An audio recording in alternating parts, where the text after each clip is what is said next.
President Zia রহমানই সে করেছে, সব সংবাদপত্রকে মুক্ত করেছে, পলিটিক্যাল পার্টির ব্যানিং উইথড্র করেছে। It is very true.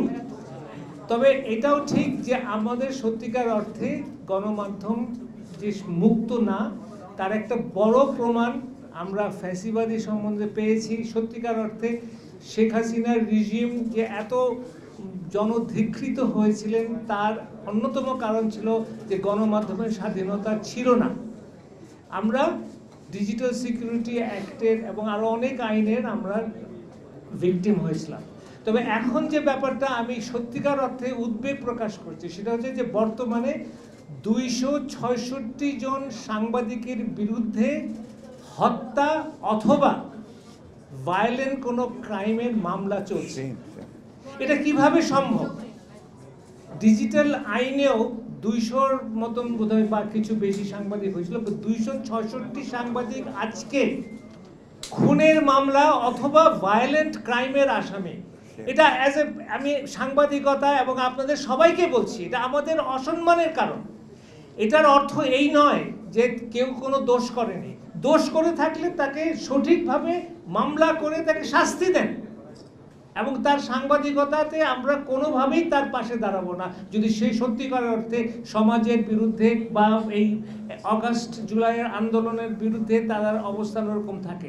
কিন্তু আজকে 6 থেকে 7 মাস হয়ে গেছে তারা এই মামলায় পড়েছে। আজ একটা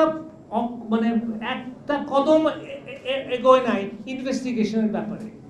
তো এটা আমি সরকারকে ধন্যবাদ জানাই যে ওই সাংবাদিকদেরকে অ্যারেস্ট করা হয় নাই, কিন্তু ওই সাংবাদিকরা তো একটা রেপুটেশনাল হার্মের মধ্যে পড়েছে। তারা তো তাদের দৈনন্দিন জীবন এখন তো বলতে পারেন যে একটা ভয়ের মধ্যে থাকে। তারা মব জাস্টিসের জাস্টিস হতো মব আক্রমণের তারা ভয় থাকে, এবং এরকম দু একটা ঘটনা ঘটেছে। আরেকটা কথা, এই মুহূর্তে 13 জন সাংবাদিক জেলে আছে। আমি আবার বলি যে তারা যদি অপরাধ করে থাকেন অবশ্যই তাদের বিচার হওয়া উচিত, কিন্তু আজকে 8 মাস 7 মাস ধরে তারা জেলে, কোনো বেইল তারা পাচ্ছেন না, তাদের কোনো আইনি প্রক্রিয়া চলছে না, তাদের বিচার হচ্ছে না। তাহলে এইটা কি চলতে থাকবে? এবং এখন যে মামলার যে প্রবণতা, আপনি 100 জন 50 জন 20 জনের বিরুদ্ধে মামলা, তার মধ্যে একটা সাংবাদিকের নাম ঢুকাই দিল। আমি অনুরোধ করতে চাই সরকারকে, সরকার বিশেষ করে আইন উপদেষ্টা বলেন আমাদের কিছু করার নাই, জনগণের অধিকার আছে তাদের মামলা করার অধিকার, আমি মেনে নিলাম মামলা করার অধিকার, বাট কোনো আইনের যদি অপপ্রয়োগ হয়, কোনো আইনের যদি মিসইউজ হয়, তাহলে কি সরকার কিছু করবে না? সেখানে আমার বড় প্রশ্ন, এবং আমার কংক্রিট প্রস্তাব হচ্ছে যে সরকারের হয়তো অনেক ব্যস্ততার জন্য এই 266 সাংবাদিকের কেস তারা হয়তো দেখতে পাচ্ছে না, বাট তারা র্যান্ডামলি 10-15টা কেস দেখুক না, যেখানে 20-25 জন সাংবাদিকের মধ্যে 20-25 জন আপনার অভিযুক্তের মধ্যে 1-2 জন সাংবাদিকও আছে, দেখুক না সরকার। এবং তারা যদি 1টা 2টা 5টা দৃষ্টান্ত পায় যে সাংবাদিকদের যে মামলাটা মিথ্যা মামলা, তারা কেন একটা পদক্ষেপ নেবে না? বারবার বলা যে আমাদের কিছু করণীয় নাই, আমাদের কিছু করণীয় নাই, আমি মনে করি এটা যারা এই মামলা দিয়ে সাংবাদিকদেরকে হেনস্থ করছে তাদেরকে আরো বলিষ্ঠ করা হয়। আমি এটার খুব তীব্র নিন্দা জানাচ্ছি। আমি দাবি করছি যে সরকার সাংবাদিকদের পাশে দাঁড়াক। যে সাংবাদিক গিলটি, যে সাংবাদিক দোষী, যে সাংবাদিকের হওয়া উচিত, পানিশমেন্ট হওয়া উচিত, আমরা সরকারের পক্ষে থাকবো।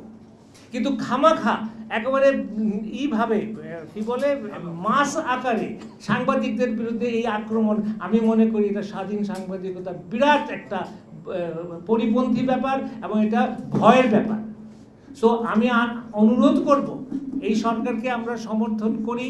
এই সরকার পরিবর্তনের সরকার, এই সরকার সংস্কারের সরকার, এই সরকার আশা করি আমাদের আরো গণতন্ত্রকে বলিষ্ঠ করার সরকার, মত প্রকাশের স্বাধীনতাকে দৃঢ় করার সরকার। কিন্তু এই মুহূর্তে সাংবাদিকদের উপরে যে নির্যাতন হচ্ছে এই মামলা মাধ্যমে, এবং এটাও শুনেছি আমরা যে হত্যা মামলা কেন, হত্যা মামলা দেওয়া হয় কেন? হত্যা মামলায় বেল পেতে অসুবিধা হয়। তো যে দিচ্ছেন মামলা সে পরিকল্পিতভাবে হত্যা মামলাকে জড়াচ্ছেন, কেননা যেন সে বেল না পায়।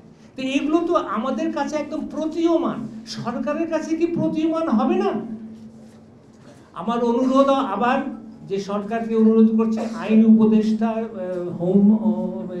স্বরাষ্ট্র উপদেষ্টা এবং অন্যান্য যারা এর মধ্যে আছেন তাদেরকে উদ্যোগী হয়ে তারা যেন একটা দৃষ্টান্ত স্থাপন করেন। এবং এখানে বলতে আমি বাধ্য হচ্ছি যে শুধু আমাদেরই কি এটা করছে না, মনক্ষুণ্ণ করছে না, বিশ্বে বাংলাদেশের কিন্তু একটা ভাবমূর্তি নষ্ট হচ্ছে।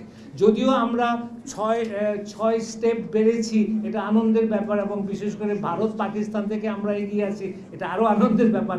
কিন্তু আমরা কিন্তু যেটা নাহিদ ইসলাম বলেছেন যে আমরা কিন্তু তলানিতেই আছি।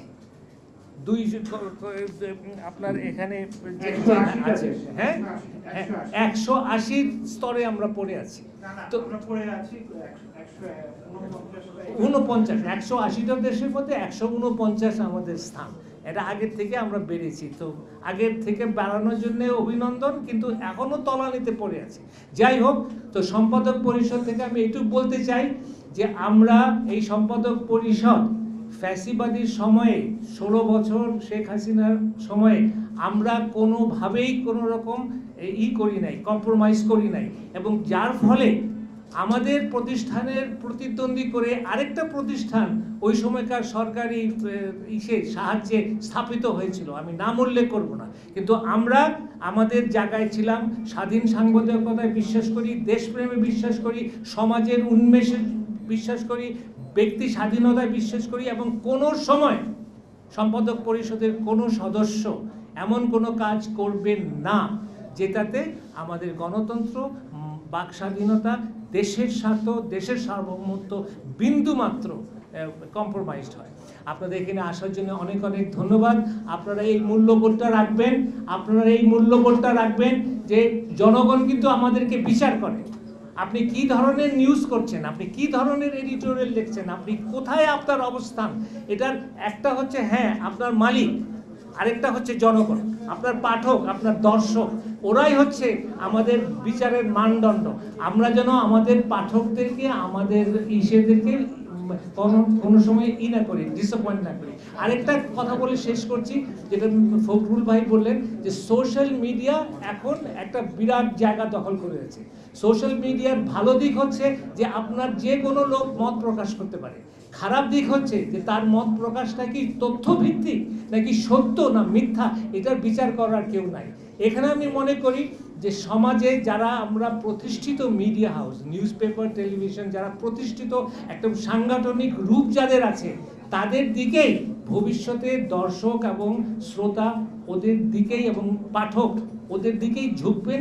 কেননা সোশ্যাল মিডিয়াতে যে ইররেসপন্সিবল ব্যাপার হয়, এবং যেটা ফখরুল ভাই বললেন যে ক্যারেক্টার অ্যাসাসিনেশন হয়, এটা লেগেসি মিডিয়া এবং এস্টাবলিশ মিডিয়াতে কোনো দিন হবে না, কেননা আমাদের একটা এডিটোরিয়াল প্রক্রিয়ার মাধ্যমে নিউজ ছাপা হয়। তো এই কারণে আমি মনে করি আমরা যারা এই সাংবাদিকতায় আছি, আমাদেরই জয় হবে। সোশ্যাল মিডিয়া থাকবে তার জায়গায়, কিন্তু সত্যিকার অর্থে লোকজন এইসব এস্টাবলিশড মিডিয়ার দিকেই ঝুঁকবেন। Established television, newspaper, even online, আমাদেরই জয় হবে। অনেক অনেক ধন্যবাদ।